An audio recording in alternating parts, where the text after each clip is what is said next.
Hello दोस्तों, welcome to math गुरु। जैसा कि मैंने आप लोगों को कल एक जानकारी दिया था कि कौशिक दास सर के द्वारा जो है पिटिशनर का काम फिर से जारी किया गया। उनका एक वीडियो आज भी आया है, जिसका मैं इस मेरे बात ख़त्म होने के बाद उनका वीडियो मैं अटैच कर दूंगा। वो बांग्ला में है, यानी बांग्ला लैंग्वेज में है। कुछ मेरे दोस्तों को जो वेस्ट बंगाल में रहते हैं लेकिन उन्हें बांग्ला नहीं समझ में आता, इसलिए मैं शुरुआत में 1 मिनट के अंदर उनकी बातों को हिंदी में रख दे रहा हूँ। उसके बाद से যারা যারা বাংলা আছে ওরা ওনার কথাটা শুনে ভালো করে বুঝে যাবেন উনি কি বলছেন। प्रथम पहला बात यह हुआ कि उन्होंने यानी कौशिक दास सर ने यह जानकारी दिया कि जो लोग 2022 टेट पास से जल्द जो है पिटिशनर बने, क्योंकि आप सभी लोगों को पता है लगभग विश्वनाथ सर के द्वारा जो रिव्यू पिटिशन फाइल किया गया था वो एक्सेप्ट होने के लगभग कगार पे है, बोल सकते हैं 90% वो एक्सेप्ट हो चुका है। 6 तारीख का अभी जो फिलहाल जो डेट दिखा रहा है 6 तारीख को हेयरिंग है।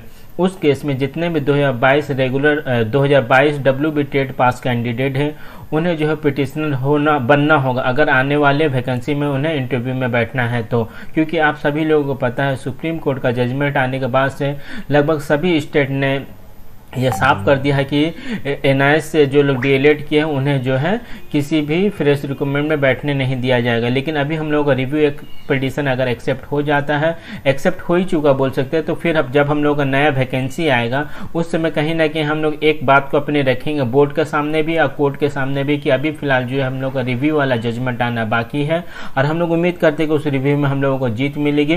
लेकिन फिलहाल बोर्ड के सामने यही बात रखना है कि अभी हमारा कोर्ट जो मामला है वो कोर्ट में चल रहा है, तो हमें जो है आप लोग इंटरव्यू में बैठने के लिए अलाउ करें। बाद में जो होगा वो कोर्ट का जजमेंट के ऊपर बेस होकर आगे का डिसीजन ले सकते हैं। तो यही बात को कौशिक दास सर ने बांग्ला में समझाया है। अब मैं उनका वीडियो इस वीडियो के साथ अटैच कर देता हूं, आप लोग उनकी बातों को ध्यान से सुनिए और जो लोग बांग्ला में समझ सकते हैं उनकी बातों को पूरी तरीका से समझे और जल्द से जल्द जो है आप लोग पिटिशनर बनने का कोशिश करिए। मैं एक बार फिर से नंबर बता दी तो बाबर भाई जो है उनका नंबर है 8910292574। आप लोग, मैं एक बार फिर से रिपीट करता हूँ, नंबर 8910292574। इस नंबर में कांटेक्ट करके आप लोग पिटिशनर अगर बनना चाहते हैं तो इनसे डायरेक्ट कांटेक्ट करिए। क्या क्या डॉक्यूमेंट लगेगा वो बता देंगे। हालांकि कौशिक दास सर ने जो बताया, आधार कार्ड आपका लगेगा और टेट का सर्टिफिकेट लगेगा, WB टेट सर्टिफिकेट और NIS का जो है रिजल्ट का सर्टिफिकेट लगेगा और 3000 रुपया जो है पिटिशनर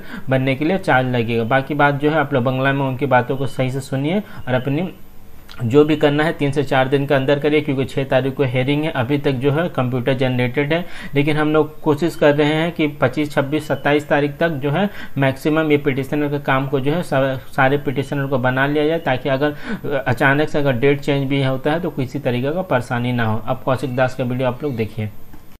জানেন যে আমরা অনগোয়িং রিক্রুটমেন্ট প্রসেসকে নিয়ে একটি SLP ফাইল করতে চলেছি, কারণ আমরা সিঙ্গেল বেঞ্চে এবং ডাবল বেঞ্চে আমাদের NIS রিলেটেড যে মামলা সেটাকে ইতিমধ্যে সমাপ্ত করেছি এবং আমাদের SLP একমাত্র চাকরি পাওয়ানোর মামলা যারা 2022 রিক্রুটমেন্ট প্রসেসে আছে তাদের জন্য। কিন্তু আজকে এই যে ভিডিওটি রয়েছে সেটি SLP বা 2022 রিক্রুটমেন্ট প্রসেসে যারা পার্টিসিপেট করেছে তাদের জন্য নয়, বরং যারা 2022 টেট পাস তাদের জন্য। 2022 যারা টেট পাস রয়েছে, যারা আপকামিং ভ্যাকেন্সিতে অ্যাপ্লাই করতে চলেছে চাইছে, আপনারা দেখেছেন যে সম্প্রতি ওড়িশাতে যে নতুন ভ্যাকেন্সি এসেছে বা যেখানে বিভিন্ন রাজ্যে যখনই নতুন ভ্যাকেন্সি এসেছে সেখানে স্পষ্ট করে লিখে দিয়েছে যে 18 months DLED NIS candidates will not be entertained। তো খুব সম্প্রতি মমতা ব্যানার্জি ঘোষণা করেছেন যে 42,000 প্রাইমারি শিক্ষকের ভ্যাকেন্সি আসতে চলেছে। সেখানেও অবশ্যই এরকমই নোটিশের সাথে ভ্যাকেন্সি আসবে যে NIS DLED ক্যান্ডিডেটদের কিন্তু এন্টারটেইন কোনোভাবেই করা হবে না। তো আমরা পর্ষদ সূত্রে সেরকম খবর পেয়েছি।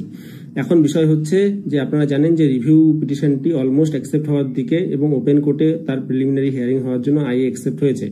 আমরা রিভিউ টিমের সাথে যোগাযোগ রেখে রিভিউ টিমের যুক্ত করার জন্য মিসলিনিয়াস অ্যাপ্লিকেশন করতে চলেছি, যেখানে আপকামিং ভ্যাকেন্সিতে যারা পার্টিসিপেট করতে চায় তাদেরকে আমরা পিটিশনার করতে চলেছি। তো 2022 টেট কোয়ালিফাই ক্যান্ডিডেট যারা রয়েছে তাদের আপকামিং ভ্যাকেন্সিতে তারা যদি এলিজিবল হতে চায় তাহলে এটাই তাদের কাছে শেষ এবং গোল্ডেন অপরচুনিটি। তো আমি অবশ্যই তাদের বলবো যে আমরা যে রিভিউ টিমের সাথে মিলে যে মিসলিনিয়াস অ্যাপ্লিকেশনটি সুপ্রিম কোর্টে ফাইল করতে চলেছি রিভিউ টিমের রিভিউর সাথে ট্যাগ করানোর জন্য, সেই মিসলিনিয়াস অ্যাপ্লিকেশনটিতে অবশ্যই পিটিশনার হন এবং এটি আপনাদের শেষ সুযোগ আপকামিং ভ্যাকেন্সিতে যেন আপনারা রিভিউ পিটিশন অ্যালাউ হয়ে গেলে, জিতে গেলে, আমাদের এমএটি জিতে গেলে আপনারা যেন সেখানে সুযোগ পেতে পারেন এবং আপকামিং রিক্রুটমেন্টে যেন পার্টিসিপেট করতে পারেন, এটাই কিন্তু আপনাদের জন্য অন্তিম এবং শেষ সুযোগ। তো এই সুযোগটিকে অবশ্যই ব্যবহার করুন এবং মিসলিনিয়াস অ্যাপ্লিকেশনে অবশ্যই পার্টিসিপেট করুন। মিসলিনিয়াস অ্যাপ্লিকেশনের জন্য আমরা গুগল ফর্মের লিঙ্ক তৈরি করেছি।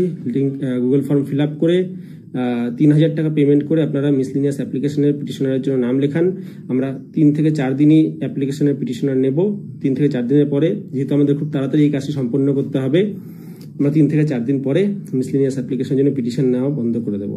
তো আপনারা অতি দ্রুত পিটিশনার হবেন এবং আপনাদের ডকুমেন্ট, টেট পাস সার্টিফিকেট, আধার কার্ড আপলোড করে এবং নিজের ডিটেলস ওই ফর্মে দেওয়া ফরম্যাটের মতো করে ফিল আপ করে আপনারা অবশ্যই পিটিশনার হন। এবং এটাই 2022 স্টেট কোয়ালিফাইড এনআইএস ক্যান্ডিডেটদের জন্য অন্তিম সুযোগ আপকামিং ভ্যাকেন্সিতে চান্স পাওয়ার। এবং এই ব্যাপারে আপনারা আমাদের অ্যাডমিন প্যানেল যেমন সচিনদা, বাবরদা, আমাদের সাথে যোগাযোগ করতে পারেন এবং ফর্ম ফিল আপ করে অবশ্যই আপনারা পিটিশনার হন। ধন্যবাদ।